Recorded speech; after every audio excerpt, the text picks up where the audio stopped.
பேரவைத் தலைவர் அவர்களே, முதலமைச்சர் அவர்களே, எதிர்க்கட்சி தலைவர் அவர்களே, அமைச்சர் பெருமக்களே, சட்டமன்றத்திலே இருக்கும் அனைத்து சட்டமன்ற உறுப்பினர்களுக்கும் முதல் கண் எனது வணக்கங்களை தெரிவித்துக் கொள்கிறேன். 52 ஆண்டுகள் முடிந்து 53வது ஆண்டில் அடியெடுத்து வைக்கும் நமது முதல்வர் அவர்களுக்கு உங்கள் அண்ணன் கேப்டன் விஜயகாந்த் அவர்கள் சார்பாகவும் தேசிய முற்போக்கு திராவிட கழகத்தின் சார்பாகவும் எங்களுடைய மனப்பூர்வமான பிறந்த நாள் வாழ்த்துக்களை இந்த அவையிலே தெரிவித்துக் கொள்கிறேன். இன்றைக்கு நாம சட்டசபையில பேசுகின்ற உரை ஒன்று மேகதாது அணை பற்றியும் ஆளுநருடைய உரையை பற்றியுமான டிஸ்கஷன். சற்றேறக்குரிய 1.5 மணி நேரமா ஒரே டாபிக் தான் இங்க போயிட்டு இருக்கு. அந்த வாய்ப்பு அனைத்து சட்டமன்ற உறுப்பினர்களுக்கும் சமமாக வழங்கப்பட வேண்டும் என்ற வேண்டுகோளை பேரவைத் தலைவருக்கு நான் வைக்கிறேன். நிறைய பேருக்கு வாய்ப்பு கிடைக்குது, நிறைய பேருக்கு வாய்ப்பே கிடைக்காமையே போயிடுது. இது சட்டமன்றம், எல்லாருக்கும் ஈக்குவாலிட்டி, எல்லாருக்குமே வாய்ப்பு தரணும் பேசுறதுக்கு. அது நீங்க அவைத்தலைவர் அவர்கள் நீங்க அதை பார்த்துக்கோங்க. அதுக்கு அடுத்தது அன்று ஆளுநர் உரை,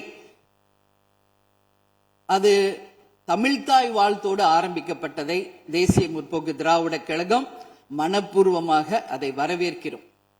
அதே போல ஆளுநர் உரை அன்றைக்கு ஆளும் கட்சியின் உரையாக இருந்தது என்பதை யாரும் மறுக்க முடியாது. ஒரு ஸ்போக்ஸ் பர்சன் மாதிரி ஆளுங்கட்சியை பற்றி மட்டுமே அவருடைய உரை இருந்தது. நமது தமிழ் மொழி தாய்மொழி, நம்மளுடைய அன்னை தமிழ் அன்னை. அந்த தமிழ் மொழியை நாம் சொல்றது செந்தமிழ் அப்படின்னு சொல்லுவோம். அதை நாம் கேட்கும்போது அது நம் காதல தேன் பாய்ந்ததாக தான் நம்ம எல்லாரும் சொல்வோம். ஆனால் அன்றைக்கு ஆளுநர் உரையில் 37 நிமிடங்கள் அவர் பேசியதாக ஒரு குறிப்பு இருக்கு. ஆனா 37 தவறுகள், தமிழை பற்றி உச்சரித்தவை அத்தனையுமே மிக மிக ஒரு வேதனையான ஒரு விஷயமாக இங்க நான் பார்க்கிறேன். நம்மளுடைய தலைவர்கள், அறிஞர் அண்ணாவாகட்டும், கலைஞராகட்டும், ஐயா காமராஜர் ஆகட்டும், அனைத்து பெருந்தலைவர்கள், அதே போல வேலு நாச்சியார், இது போன்ற அவர் ஒவ்வொரு பேரை சொல்லும் பொழுதும் முற்றிலுமாக அவருடைய உரையில அத்தனை பிழைகள் அன்றைக்கு இருந்தது. உறுப்பினர் உட்காருங்க. உட்காரணுமா? உட்காருங்க, நான் பேசுறேன். உட்காருங்க. இல்ல உட்காருங்க ப்ளீஸ். மாண்புமிகு உறுப்பினர் ஆளுநர் உரை மீது சொல்லுகிற போது தமிழ் உச்சரிப்பு பற்றி அவர் குறிப்பிட்டார்கள். வேறு மாநிலத்தை சேர்ந்த ஒரு ஆளுநர் அரசின் சார்பில் இங்கே தன்னுடைய உரையை அவைக்கு படிக்க வந்தபோது புதிதாக தமிழகத்தில் வந்திருக்கிற வேறு மாநிலத்தை சேர்ந்த நம்முடைய ஆளுநர் முதலில் எல்லா தலைவருடைய பெயரையும் உச்சரிக்க முயன்றதை நாம் முதல்ல பாராட்ட கற்றுக்கொள்ள வேண்டும்.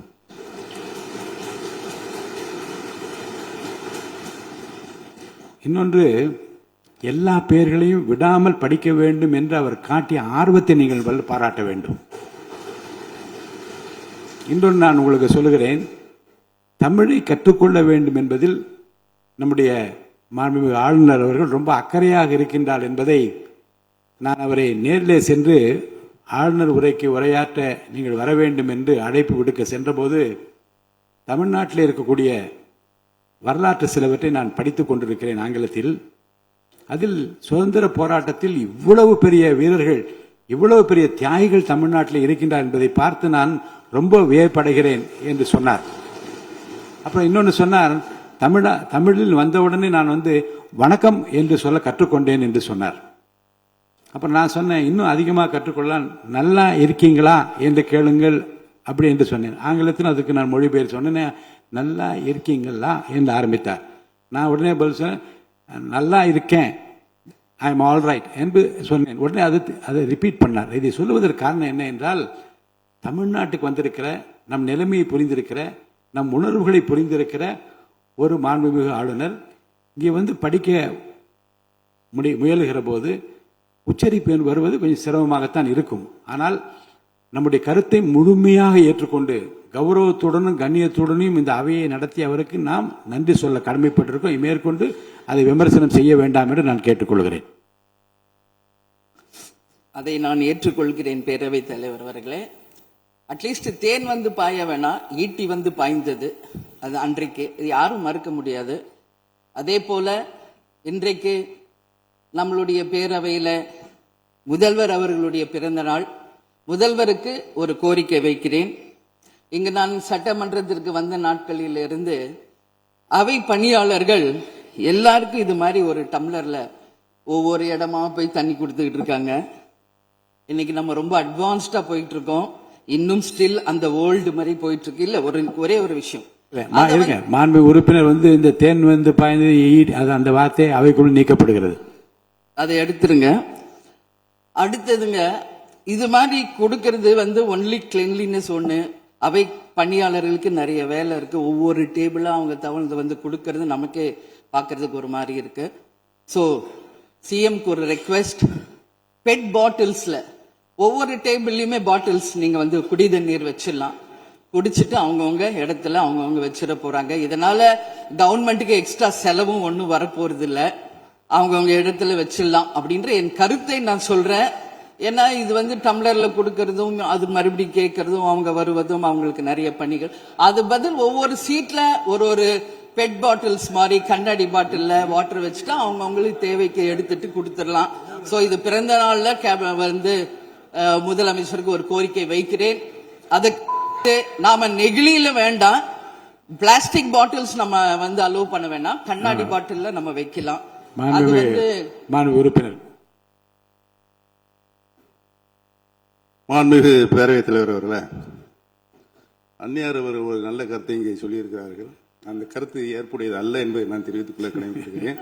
என்ற கோபம் வந்தால் தண்ணி பல்லை கொண்டிருக்க வாய்ப்பு இருக்கிறது.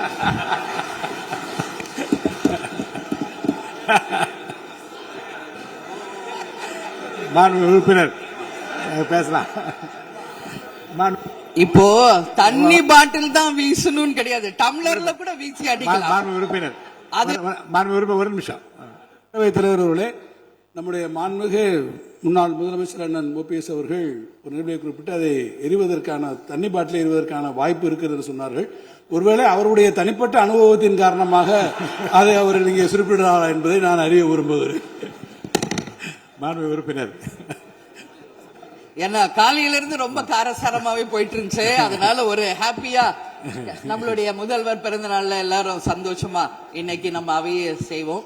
சோ பாட்டில் தான் வீசணும்ன்றது இல்ல, வன்முறைக்கு வேண்டும் என்றால் இங்க எவ்வளவோ இருக்கு, எது வேணாலும் வீசலாம். பட் நம்ம எண்ணம் அது கிடையாது. நிச்சயமாக தண்ணீர் என்றாலே பிரச்சனை தான் போல இருக்கு. அது காவேரி தண்ணீரா இருந்தாலும் டாஸ்மாக் தண்ணீரா இருந்தாலும் அது ஒரு பிரச்சனையா தான் இன்னைக்கு மக்கள்கிட்ட இருக்கு. உறுதியாக காவேரியிலும் சரி மேகதாதுலும் தமிழ்நாடு சட்டமன்ற உறுப்பினர் மட்டும் இல்ல, யாரும் அதற்காக விட்டு கொடுக்க போவதில்லை என்பது உறுதி. இன்னைக்கு நம்ம முதல்வர் அவரும் புதிதாக முதல்வராக இருக்கிறார். கர்நாடகா முதல்வரும் முதல் முறை முதல்வராக வந்திருக்கிறார். கேரள முதல்வரும் முதல் முறை முதல்வராக வந்திருக்கிறார்கள். சோ 3 முதலமைச்சர்களும் ஒன்று நட்பு ரீதியாக பேசி இந்த பிரச்சனைக்கு தீர்வு காணலாம். அப்படி இல்லை என்றால் அவங்க சொல்றது கேட்கலன்னா பக்காவா நம்ம வந்து சட்ட ரீதியாக ரொம்ப ரொம்ப பழமையான ஒரு விஷயத்தை அன்னைக்கு நான் சொன்ன மாதிரி பேசிக்கிட்டே தான் இருக்கிறோம். இது வந்து முழுமையாக தீர்வடைய வேண்டும்ன்றதா எல்லாருடைய கருத்து. இன்னைக்கு நம்மளுக்குள்ள வாதங்கள் பிரதிவாதங்கள் டிஸ்கஷன்ஸ் இங்கு வந்தாலும் இது நிரந்தரமாக தீர்க்கப்பட வேண்டும் என்பதில் யாருக்கும் மாற்று கருத்து இல்லை. இப்ப 2026 இருக்கும், 2026 வரைக்கும் இது கண்டினியூ ஆகக்கூடாது, இன்னொரு 100 ஆண்டு காலத்திற்கு என்பதுதான் எல்லோருடைய எண்ணம். சோ அது நடக்கணும். அது மட்டும் கிடையாது, இன்றைக்கு நேற்று நடந்த ஒரு விஷயம் தமிழ்நாட்டில். நேற்று நான் நேரடியாக சென்று பாதிக்கப்பட்டவங்களை பார்த்தேன். Yesterday was a black day for Tamil Nadu. Sunday black சண்டேவாக நேற்று இருந்தது. இதுவரைக்கும் தமிழகம் காணாத ஒரு பேர் விபத்து அது. இன்னைக்கு பேரிடர் வந்து எவ்வளோ பிரச்சனைகள் இருந்தாலும் ஒரு அமோனியா தாக்குதல்ல இத்தனை பேர் பாதித்தது தமிழக வரலாற்றில் முதல் முறை. அனைவரும் வடநாட்டைச் சேர்ந்த பெண்கள், 20 வயசுல இருந்து 25 வயசுக்குள்ள இருக்கிற இளம் பெண்கள். அவங்கள நேரா பார்க்கும்போது மிக மிக மனசுக்கு கஷ்டமாக இருந்தது. என்ன ஃபேஸ்ல பாக்குறோம், உதடு, காது, மூக்கு எல்லாம் ப்ளீட் ஆயிட்டே இருக்கு. அப்போ டாக்டர்ஸ் அங்க எக்ஸ்பிளைன் பண்ணாங்க, இங்க வெளியே நம்ம என்ன பாக்குறோமோ அதுதான் இன்னர், அதாவது லங்ஸ். இதை பற்றி ரொம்ப விரிவான விளக்கத்தை எல்லாம் அமைச்சர் அளிச்சுட்டாங்க. சுருக்கமா அதை நான் பார்த்தேன், சரியானதுதான். நீங்க மேற்கொண்டு அதை பற்றி பேச ஆளுநர் உரைக்கு நன்றி தெரிவிக்கிற கருத்துக்கு வந்திருக்கீங்க நீங்க. கண்டிப்பா. அதனால நான் நினைச்சேன் இன்னைக்கு ஒரு நிமிஷம் அவங்களுக்காக நம்ம மௌன அஞ்சலி செலுத்துவோம் என்று நான் எதிர்பார்த்தேன். இருந்தாலும் பரவாயில்லை. சோ அவங்களுக்கு நான் நேத்தே சொன்னபடி முதலமைச்சர் அவர்கள் 2 லட்சம் ரூபாய் கொடுத்திருக்கார். உடனே அமைச்சர்கள் போய் பார்த்தாங்க. அதெல்லாம் பாராட்டுக்குரிய விஷயம். ஆனாலும் ஏழ்மை குடும்பத்திலிருந்து வந்திருக்காங்க. சோ கன்சிடர் பண்ணணும்னு சொல்லி நான் கேட்டுக்கிறேன். உரிய சிகிச்சை தரப்படுகிறது. அவங்க பிழைப்பது நிச்சயம் கடவுள் கையில இருக்கிறது. சோ எல்லாரும் அவங்களுக்காக ப்ரே பண்ணுவோம் சொல்லி இந்த நேரத்தில் நான் கேட்டுக்கொள்கிறேன். ஒரு பெண்ணா அந்த பெண்களை பார்க்கும்போது என்னால் அதை ஏற்றுக்கொள்ள முடியலை. அதனாலதான் சபையில் அதை நான் பேசுகிறேன்.